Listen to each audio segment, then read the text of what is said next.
প্রিয় বন্ধুগণ আমার, 27তম রোজায় আজ আমরা উপনীত হয়েছি। প্রাণের বন্ধুগণ আমার, আজকের রাতকে অনেক আলেম শবে কদরের সম্ভাব্য রাত হিসাবে বিবেচনা করেছেন। এই রাতের ফজিলত এত বেশি যে এক রাতের ইবাদতের সমান হাজার মাসের ইবাদত। তাই এই রাতে বেশি বেশি আমল করা। আজ 27তম রোজা, আমরা রোজা পেয়েছি মানে 27তম রোজা পেয়েছি মানে আমাদের ভাগ্যটা খুলে গেছে। আমাদের ভাগ্য এত ভালো যে আমরা শবে কদর পেয়ে গেছি। শবে কদর এত গুরুত্বপূর্ণ, আল্লাহ রাব্বুল আলামিন বলেছেন। এই জন্যই তো সূরাতুল কদর নামক সূরা আল্লাহ রাব্বুল আলামিন নাজিল করে দিয়েছেন।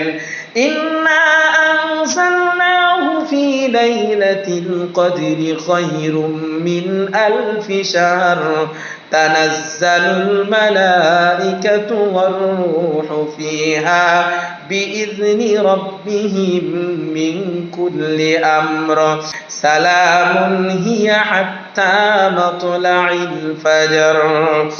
আল্লাহ রাব্বুল আলামিন এত সুন্দর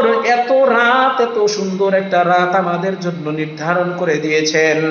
কাজেই এই রাতকে আমরা কি করতে দেব না, অপচয় করব না, অবহেলা করব না। এই রাতকে যেন আমরা সম্মান করতে পারি, এই রাতে যেন আমরা বেশি বেশি আমল করতে পারি। ওগো আল্লাহর কাছে বেশি বেশি দোয়া করতে হবে। এই জন্য তাহাজ্জুদ পড়তে হবে, কোরআন পড়তে হবে, বেশি বেশি কান্না জড়িত কণ্ঠে আল্লাহর দরবারে দোয়া করতে হবে, চোখের পানি ছেড়ে ছেড়ে আল্লাহর দরবারে দোয়া করতে হবে, ইস্তেগফার করতে হবে।